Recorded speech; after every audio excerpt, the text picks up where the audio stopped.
Assalamualaikum warahmatullahi wabarakatuh. Pada kesempatan ini, saya akan mengajarkan tentang konvensi naskah atau notasi penulisan ilmiah. Apa itu konvensi naskah atau notasi penulisan ilmiah? Secara garis besar, konsep dari konvensi ini adalah kebiasaan-kebiasaan yang harus diikuti dalam suatu penulisan. Nah, kebiasaan-kebiasaan ini biasanya ditandai dengan adanya buku panduan penulisan. Misalnya di sebuah institusi memiliki sebuah panduan penulisan skripsi, atau di jurnal ilmiah dia memiliki template penulisan artikel ilmiah. Nah, itu menunjukkan bahwa di setiap institusi memiliki kebiasaan-kebiasaan tersendiri yang mungkin saja berbeda antara satu institusi dengan institusi lainnya. Berikutnya adalah apa persyaratan dari konvensi naskah ini? Paling tidak ada 3 bagian di dalam konvensi naskah. Yang pertama adalah bagian pelengkap pendahuluan, yang kedua isi karangan, dan yang ketiga bagian pelengkap penutup. Kita langsung saja masuk ke unsur-unsur dari bagian pelengkap pendahuluan. Nah, bagian pelengkap pendahuluan ini sebetulnya kalau kita amati di skripsi atau di buku, dia bukan bagian utama dari sebuah karya.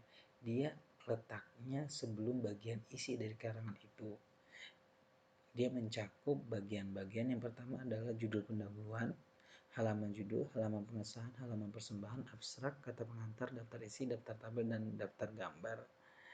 Nah, kesemua bagian pelengkap pendahuluan ini biasanya menggunakan angka Romawi dan letaknya di bawah dan tengah. Ya, bawah tengah. Nah, namun beberapa institusi memiliki aturan sendiri dengan meletakkan penulisan angka Romawi ini di bagian atas kanan dan lain sebagainya. Variasinya banyak. Oleh karena itu, konvensi naskah pada dasarnya tidak ada yang benar dan tidak ada yang salah. Intinya harus mengikuti sesuai dengan cara yang ada di suatu institusi. Nah, apa bedanya judul pendahuluan dan halaman judul? Nah, judul pendahuluan ini kalau kita lihat buku di belakang ini, gambar buku di belakang ini, itu adalah judul pendahuluan. Dia biasanya memiliki warna. Nah, berbeda dengan halaman judul. Halaman judul ini dia tidak berwarna, walaupun misalnya tulisannya sama. Nah, di dalam skripsi kurang lebih sama, demikian juga. Biasanya judul pendahuluan itu yang ada di bagian soft cover. Nah, bagian halaman judulnya itu ada di bagian dalamnya.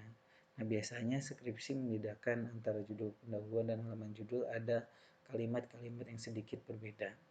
Nah, selanjutnya adalah halaman pengesahan. Apa sih halaman pengesahan dan bagaimana halaman persembahan? Nah, bentuknya ini beragam, ya. Namun yang perlu dipahami bahwa halaman pengesahan ini berisi tanda tangan yang melegalkan atau yang mengesahkan suatu tulisan. Nah, berbeda dengan halaman persembahan. Kalau halaman persembahan ini penulis mengucapkan suatu kata kepada siapa karya tersebut dipersembahkan. Kita lihat bedanya melalui skripsi berikut ini. Sayangnya saya tidak memiliki skripsi yang ada di STMKG. Saya berikan contoh yang ada di UHAMKA saja ya. Di sini tadi kita lihat bedanya antara halaman judul dengan judul pendahuluan. Nah, di sini tulisannya yang biasa di soft cover bentuknya seperti ini, tapi berbeda ketika yang ada di dalam.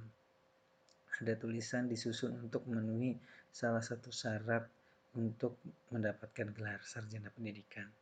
Nah, berikutnya adalah lembar pengesahan. Nah, tadi sudah saya sampaikan kalau lembar pengesahan isinya adalah pengesahan yang ditandatangani oleh orang. Nah, di sini biasanya siapa yang menguji, siapa ketua program studinya, dan bahkan dekannya. Ya, atau di sini adalah kepala sekolah STMKG-nya atau direkturnya. Nah, kemudian ini tidak selalu ada yang menyatakan ada yang tidak ada. Kita ikuti sesuai dengan konvensi yang ada di institusi masing-masing.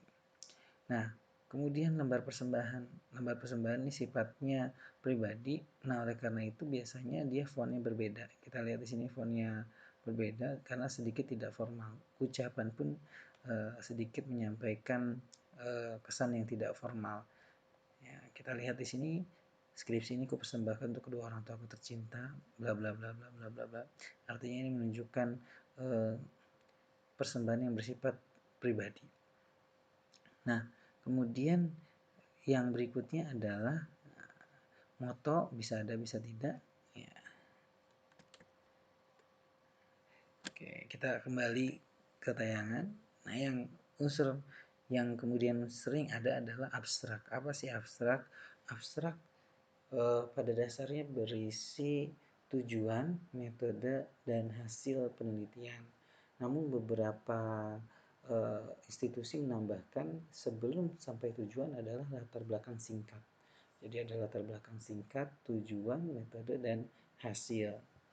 Ya, tapi secara pokok berisi 3 bagian itu, yaitu tujuan, metode, dan hasil. Ya, kita lihat biasanya di abstrak juga dilengkapi dengan kata kunci. Ini contoh abstrak. Bagian ini bisa saja berbeda setiap institusi. Nah, kemudian di sini kita lihat tujuan, kemudian ada metode, dan kemudian ada hasil. Nah, biasanya juga dilengkapi dengan kata kunci. Nah, kita lihat bagaimana kalau di jurnal ilmiah abstrak ditulis. Nah, kita lihat di sini. Oke, di sini ada latar belakang, kemudian ini tujuan, kemudian di sini ada metode, dan kemudian ada hasil penelitian. Kemudian ditambah dengan kata kunci. Berikutnya, setelah abstrak kita lanjut ke kata pengantar. Nah, kata pengantar ini apa isinya? Nah, nanti kita diskusikan isinya apa saja. Ya, yang jelas kata pengantar biasanya utamanya berisi ucapan terima kasih. Namun secara spesifik apa saja nanti kita diskusikan di Google Classroom. Berikutnya adalah daftar isi, daftar tabel, dan daftar gambar. Oke, bagaimana cara penulisan daftar isi, daftar tabel, dan daftar gambar? Nah, ini saya berikan contohnya. Oke, di sini ada daftar isi. Kita lihat dari daftar isi ini sebetulnya kita dapat melihat bagaimana kerangka acuan dari suatu karangan. Kita lihat di sini bagian pelengkap pendahuluannya ditulis dengan angka Romawi. Bagian isinya kita lihat menggunakan angka Arab. Nah, cara penulisan daftar isinya tentu secara umum seperti ini. Dia memiliki titik-titik-titik gitu ya. Kemudian ada angka halamannya menunjukkan halaman tempat subjudul itu berada. Kita lihat cara penulisan untuk daftar tabel dan daftar gambarnya.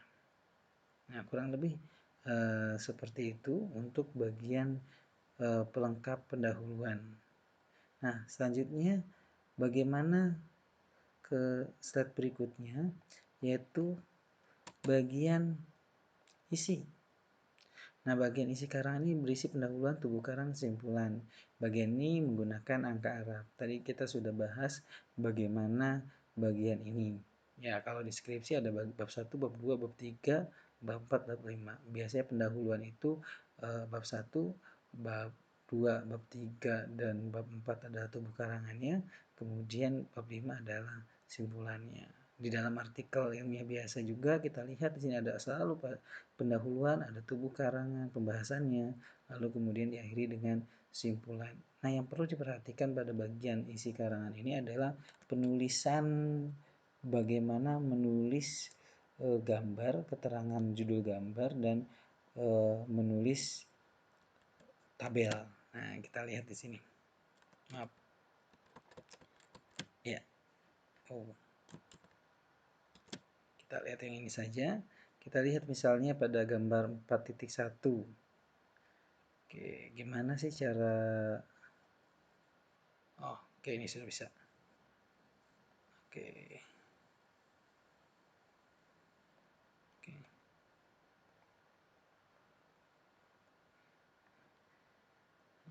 Ya.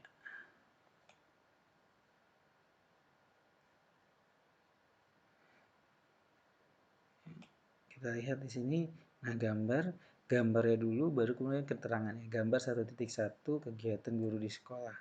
Nah, satu menunjukkan di sini adalah bab, kemudian di sini satu setelahnya adalah menunjukkan ke berapa, gambar ke berapa. Begitu ya. Jadi kalau misalnya 2.3 berarti di bab 2 gambar ketiga. Berikutnya bagaimana cara penulisan tabel kita lihat kalau di sini judulnya ada di bawah gambar, kalau ini di atas tabel. Ya, tabel 2.5 berarti bab 2, tabel ke-5.